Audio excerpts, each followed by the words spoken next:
ఆంధ్రప్రదేశ్ మాజీ ముఖ్యమంత్రి వైఎస్ఆర్ కాంగ్రెస్ పార్టీ అధ్యక్షుడు వైఎస్ జగన్మోహన్ రెడ్డి తూర్పు గోదావరి జిల్లా దేవరపల్లి పర్యటన సందర్భంగా కూటమి ప్రభుత్వంపై తీవ్ర విమర్శలు చేశారు.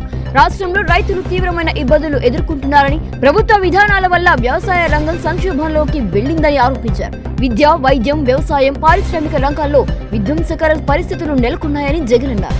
వైసీపీ ప్రభుత్వ హయాంలో కిలో పొగాకు ధర 289 రూపాయల వరకు ఉండేదని, ఇక ప్రస్తుతం అది 236 రూపాయలకు పడిపోయిందని పేర్కొన్నారు.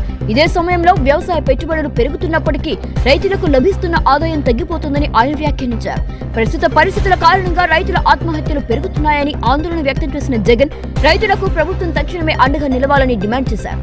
అన్యాయమైపోయిన పరిస్థితులను ఎవరైనా ప్రశ్నిస్తే పొద్దున లేచినప్పటి నుంచి అక్రమ కేసులు, అక్రమ అరెస్టులు ఇవి మాత్రమే చంద్రబాబు నాయుడు గారి పరిపాలనలో మనకు కనిపిస్తాయి. ఈరోజు ఈ వెన్నుపోటు పార్టీ వల్ల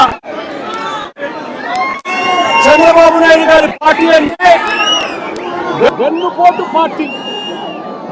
ఈ వెన్నుపోటు పార్టీ వల్ల రాష్ట్రానికి, ప్రజలకు బాధ తప్ప ఇక ఏదైనా కానీ మిగిలిందా అని అడుగుతున్నారు. రాష్ట్రంలో ఇవాళ వ్యవసాయ రంగాన్ని తీసుకోండి.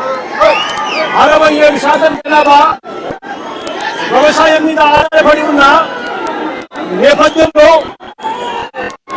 26 నెలల కనీసం ఏ పంటకు కూడా గిట్టుబాటు ధర వచ్చాయని అడుగుతా ఉన్నాను.